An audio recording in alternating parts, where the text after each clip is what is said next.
এর চেয়ে বেশি কালো মনের হিংসালেশ, নিম তিতা নিন্দা তিতা আরো তিতা খর, এর চেয়ে বেশি তিতা 203-এর ঘর। আল্লাহ বলেন আমি রিজিকের মালিক, এজন্য কোন প্রাণী না খাইয়া মরে না। গর্তের পিপিলিকার খানাও আমি দেই, পশু পাখির খানাও আমি দেই। তবে মানুষ তোমরা হলা শ্রেষ্ঠ, তোমারও ক্ষুধা আছে, খানা আছে, তবে তোমার খানাটা আমি গরু অন্য মাখলুকতের মতো খানা দেই না, তোমারটা অনেক পিওর, কাবার লাগায় দিছে। জমিনের মধ্যে তোমার খানার মতো পিওর খানা নাই, হালাল নাই এবং পরিশুদ্ধ খানা নাই, পবিত্র নাই। তোমারে যে খানাগুলো দিলাম কাবার করে দিলাম যেন নষ্ট না হয়। তুমি খানা খাইবা, ভাতের চালটা কাবার দিয়ে দিলাম। রুটি খাইবা, রুটি বানানোর গমটাও কাবার দিয়ে দিলাম। সবগুলো কাবার করে রাখলাম। আবার কিছু খানা আছে কাভার নাই, তবে এমন সিস্টেম করেছি কাবার না থাকলেও এর উপরে কারো আক্রমণ চলবে না, কোন আক্রমণ হবে না। তুমি যেন পিওর ভাবে এটাকে খাইতে পারো, এই জন্য আক্রমণ করার কোনো কায়দা নেই। এই বান্দা, তুমি শাক খাইবা, তুমি কচু শাক খাইবা, দেখছো নি ওটার মধ্যে এমন প্ল্যান সিস্টেম করেছি, লেমিনেশনের একটা পর্দা লাগায় দিছি, পানিও লাগবে না, কিছুই লাগবে না, হালকা পানি দিয়া ধুইয়া নাও, পরিচ্ছন্ন হবে, কোনো মেহনত লাগবে না। আল্লাহ বলেন এরে গোলাম, আমি আল্লাহর খানা দেওয়ার অভাবে কোনো পিপিলিকা মরে নাই, জঙ্গলের কোনো প্রাণী মরে নাই, নদীর কোনো প্রাণী মরে নাই। মানুষ তুই এত দামি হইয়া এরপরেও কেন খানায় কষ্ট পাও? এটা আল্লাহর কারণে না, বান্দা তোর চরম অপরাধ আর অন্যায় গুনার কারণেই।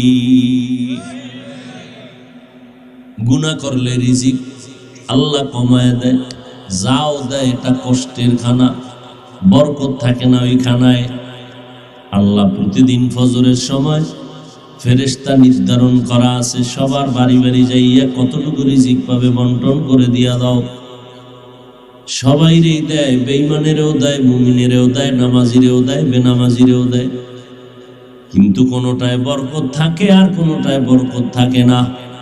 খানা তো সবাই খায়, সবাই খানা খায়, কিন্তু খাইয়া কেউ বাথরুমে দৌড়ায়, পেট ব্যথা, অসুস্থ, আর কেউ খায় কোনো পেরেশানি নাই, ইবাদত করে মনের আরামে, চলাফেরা করে আরামে। এলো বরকতের খানা। এই বনি আদমকে আমি সৃষ্টির শ্রেষ্ঠ মর্যাদা দিলাম, দেওয়ার পর তাদের শ্রেষ্ঠত্ব যেন ধরে রাখতে পারে আমি আল্লাহ নিজে দুইটা ব্যবস্থা দিয়ে দিলাম। দুইটা ব্যবস্থা যদি গ্রহণ করো, তোমাদের শ্রেষ্ঠত্ব কোনোদিন নষ্ট হবে না, কোনো বেঈমান তোমার সম্মান নষ্ট করতে পারবে না।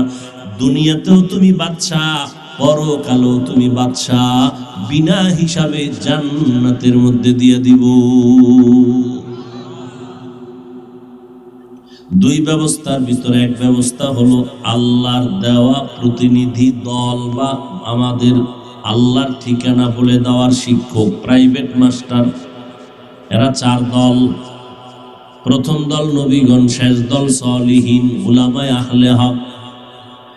ওয়া মান ইউতিইল্লাহা ওয়ার রাসূল ফাউলাইকা মা'আল্লাযীনা আন'আমাল্লাহু আলাইহিম মিনান নাবিয়্যিন ওয়াস-সিদ্দীকিন ওয়াশ-শুহাদা'i ওয়াস-সালিহিন وحسن أولئك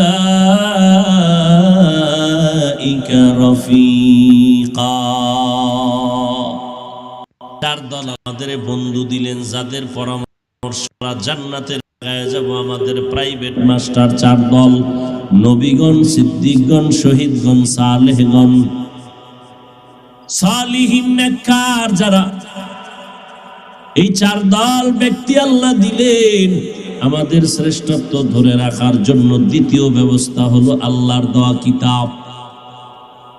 জমিনের মধ্যে আল্লাহ অনেকগুলো কিতাব দিয়েছেন নবী রাসূলদেরকে, এর মধ্যে শ্রেষ্ঠ কিতাব হলো কোরআনুল কারীম। আল্লাহর কোরআন এমন একটা কিতাব, অন্য কিতাবের কোনো হাফেজ এই জমিনে পাওয়া যাবে না, কিন্তু কোরআনের হাফেজের অভাব নেই। এটা এমন একটা কিতাব ১৫০০ বছর হয়ে গেল, আজ পর্যন্ত এই কিতাবের ভুল কেউ বের করতে পারে নাই। অপচেষ্টা করেছিল অনেক বেঈমানেরা। এটা এমন একটা কিতাব, যত দেখবে ততই বরকত পাবে, যত শুনবে তার আওয়াজ বরকত পাবে, যত ধরবে বরকত হবে। এই কিতাবের একটা অক্ষর বান্দা তুমি উচ্চারণ করবা আল্লাহর মহব্বতে, প্রত্যেকটা অক্ষরে আল্লাহ 10টা করে নেক দান করবেন।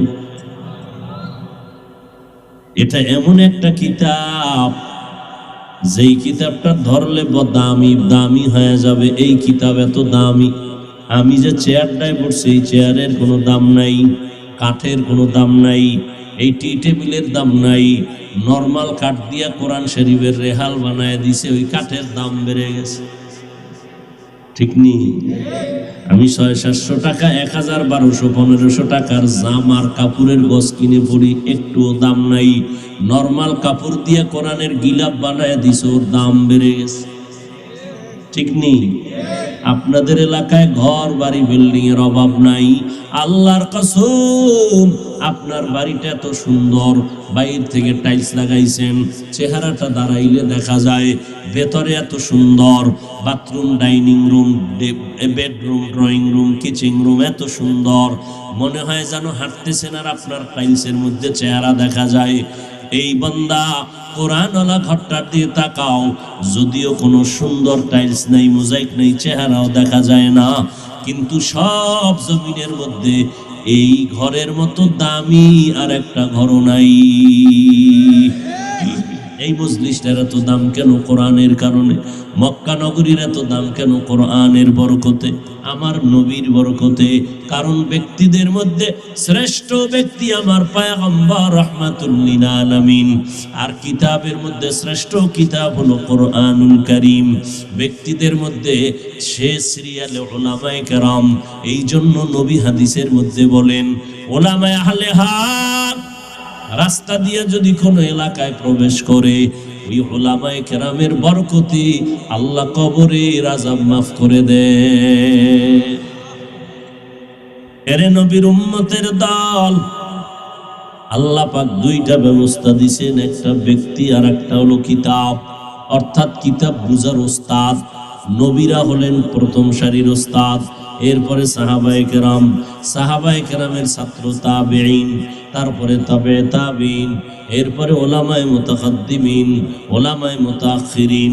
এইভাবে কিয়ামত পর্যন্ত আর নবী আসবেন না, কিয়ামত পর্যন্ত আর কোনো আবু বকর আসবেন না, ওমরে ফারুক আসবেন না, কিয়ামত পর্যন্ত আর ওসমান গনি আসবেন না, কিয়ামত পর্যন্ত কোনো সাহাবায়ে কেরাম আর আমরা পাবো না, আর কোনো দিন আমরা আবু হানিফারে পাবো না, ইমাম বুখারীকে পাবো না, ইমাম মুসলিমকে পাবো না, ইমাম আবু দাউদকে, তিরমিজিকে পাবো না। কিয়ামত পর্যন্ত এই জমিনের মানুষগুলো ওস্তাদ বানাইয়া কোরআন হাদিস শিখা আল্লাহর পথে চলবে। সেই ওস্তাদ হবে একমাত্র, শুধুমাত্র, কেবলমাত্র উলামায়ে আহলে হক। قال النبي صلى الله عليه وآله وسلم إن شر الشر شرار العلماء وإن خير الخير خيار العلماء। পয়গম্বর বলেন, দুনিয়ার উম্মতের দল, জমিনের মধ্যে খারাপ যদি কোনো মানুষ তোমরা খুঁজে বের করে দেখতে চাও, খুঁজে খুঁজে দেখবা একদল খারাপ হলো চূড়ান্ত, এরা উলামা। নবীর কথা। নাম্বার 2, জমিনে যদি কোনো ভালো মানুষ তালাশ করে পেতে চাও, খুঁজে খুঁজে দেখবা একদল উলামা। এদের মতো ভালো মানুষ জমিনে আর নাই। প্রশ্ন বড় জটিল। নবীজি ওলামাদের এক দলকে ভালো বললেন, এটা বুঝে নিলাম, কারণ ওলামায়ে আহলে হক যারা, এরা আমাদের থেকে অনেক ভালো, তাদের চোখের চাহনি আমাদের চোখের থেকে ভালো, তাদের হাত পা গুনাহ মুক্ত, জবান গুনাহ মুক্ত। আমাদের চোখ না পাক, আমাদের হাত না পাক, আমাদের জবান না পাক, আমাদের তুলনায় আল্লাহর খাঁটি বান্দা ওলামায়ে আহলে হকরা বেশি ভালো। কিন্তু নবী হাদিসের আর এক অংশে ওলামাদের একটা দলকে খারাপ কেন বললেন? গাঞ্জাখোর, মদখোর, সুদখোর, বেনামাজিরে খারাপ না বলে ওলামায়ে কেরামদের একটা দলের খারাপ কেন বললেন? ভালো করে শুনে নাও মুসলমান, বহু জবাব, এর মধ্যে সংক্ষেপ একটা জবাব হলো, লক্ষ লক্ষ লক্ষ লক্ষ গাঞ্জাখোর, মদখোর, সুদখোরেরা ইসলামের ক্ষতি যতটুকু করতে না পারে, একজন টুপিওয়ালা ভণ্ড তাদের থেকে বেশি ক্ষতি করে। এলমেরা এজাজু করদান বেহিসাব, খলকেরা দাদান জওয়াবে বাসওয়াব, হকনা দারাত দোস্তে খলকা জারেরা, মিস্তেই খাসলাত একে দিনদারেরা। এত কষ্টের বিনিময়েও কিচ্ছু চাই না, মালিক যদি আল্লাহ দয়া করে জান্নাত দেন, জমিনের মধ্যে আল্লাহ সম্মানের ইজ্জতের জিন্দেগি দান করেন, আর কিছুই প্রয়োজন নাই। এত টাকা, এত বাড়ি গাড়ির দরকার নাই। আল্লাহ যেহেতু বানাইছেন, থাকার ব্যবস্থাও তিনি করবেন, রিজিকের ব্যবস্থাও করবেন। আমরা চাকরির আশায় জীবনে লেখাপড়া করি নাই, কওমিওয়ালারা চাকরি পায়ও না। চাকরির আশায় পড়ি নাই, কিন্তু কই আমরা তো সার্টিফিকেট নিয়ে বটগাছ তলা বয়ে বয়ে কান্না করি না। অনেকে আমগো দিকে আঙ্গুল তুইলা কয়, তোমরা কওমি মাদ্রাসায় পড়ে কি লাভ হবে, চাকরি পাবা না। আমি আমগো চাকরি লাগবে না, আমার সোনার বাংলাদেশে লক্ষ লক্ষ স্কুল কলেজ সহ লেখাপড়া করেওয়ালা চাকরির অভাবে কাঁদতেছে, খানা নাই, বেকার বেকার বেকার, এক অভিশাপ। এদের চাকরি দাও, আমগো নিয়ে টেনশন করিও না। বেকার যুবক নাই আজকে, এই বেকার যুবকেরাই কিন্তু আকাম করে, কারণ যারে শয়তানে ধরে, আরে এ ভাত কি বলে, কাম থুইয়া আকাম করে। যে দেখবেন একটা কাজ করে, সে আর একটা কাজ করতে পারে না। যে দেখবেন একটা কাজে ব্যস্ত আছে, সে এই অফিসে গেছে সকাল 8টা থেকে 4টা পর্যন্ত ডিউটি, সব অফিসে কম্পিউটার নিয়ে বসা, এই কাজের ব্যস্ততার মধ্যে মোবাইলও ধরার টাইম পায় না। জমিনের মানুষ, আমি জমিনটাও মাটির বানায় দিলাম, তোমার খানা যা খাইবা তাও মাটির থেকে তৈরি। আরে মানুষ, তোমার জন্য আমি জমিন ও আসমান বানায়া তোমার চিফ গেস্ট বানাইছি। আমি আল্লাহ তোমার জন্য চলার মতো ব্যবস্থা আমি স্থলে করেছি, পানির মধ্যেও রেখেছি। এক দেশ থেকে আর এক দেশে ব্যবসার মাল নিয়ে যাও, পানির মধ্য থেকে বড় বড় তুফান আর ঢেউ, এর মধ্যেও আমি আল্লাহ তোমাকে চলার মতো ব্যবস্থা করে দিয়েছি। এবং আমি আল্লাহ পাক তোমাদের মধ্য থেকে আবার একে অন্যের তুলনায় মর্যাদাশীল করেছি। যেমন সারা মাখলুকাতের ভেতরে মানুষ বড় দামি, এই মানুষের মধ্যে আবার যারা মুমিন তারা অন্যদের তুলনায় দামি। সারা মুমিনদের ভেতরে আবার যারা নবী আম্বিয়ায়ে কেরাম তারা আরো দামি। সমস্ত নবীদের ভিতরে শ্রেষ্ঠ হলেন রাহমাতুল লিল আলামিন। আর সব নবীর উম্মতের মধ্যে শ্রেষ্ঠ উম্মত হলো আমার রাহমাতুল লিল আলামিনের উম্মত। আখিরি নবীর উম্মতেরা দামি। সারা দুনিয়ার মানুষের মধ্যে তাহলে ফলাফল কি দাঁড়াইল? সারা দুনিয়ার মাখলুকতের মধ্যে মানুষ দামি, মানুষের ভেতরে মুমিনরা দামি। মুমিনদের ভিতরে প্রথম সারিতে আম্বিয়ায়ে কেরাম, দ্বিতীয় সারিতে সাহাবায়ে কেরাম, তৃতীয় সারির মধ্যে আছেন উলামায়ে আহলে হক, সাদিকিন সালিহিন। এরা হলো দামি। আর সব নবীদের উম্মতের ভিতরে আখিরি নবীর উম্মত আমরা শ্রেষ্ঠ। আবার আমাদের ভিতরে যারা কোরআনের ইলমওয়ালা তারা আরো শ্রেষ্ঠ। ইলমওয়ালাদের ভেতরে যারা আমলওয়ালা তারা আরো শ্রেষ্ঠ। আমলওয়ালার ভেতরে যারা ইখলাস নিয়ে চলে তারা হলো সর্বশ্রেষ্ঠ। আল্লাহ তাআলা বলেন, এর মানুষ, জমিনের মধ্যে যত প্রাণী দিলাম তাদের খানার আয়োজন করেছি। আমি আল্লাহ পাক তোমারেও খানা দেই, পিপিলিকারও খানা দেই। আমি রাজ্জাক, আমি রিজিকের মালিক। এজন্য জঙ্গলের কোনো প্রাণী না খাইয়া মরে না। আমি রিজিকের মালিক, এজন্য সমুদ্রের মাছগুলো না খায়া মরে না। আমি রিজিকের মালিক, খোলা আসমানের মহাশূন্যের ভিতরে উড়ন্ত পাখিরাও না খায়া মরে না। শয়তান বসে নাই।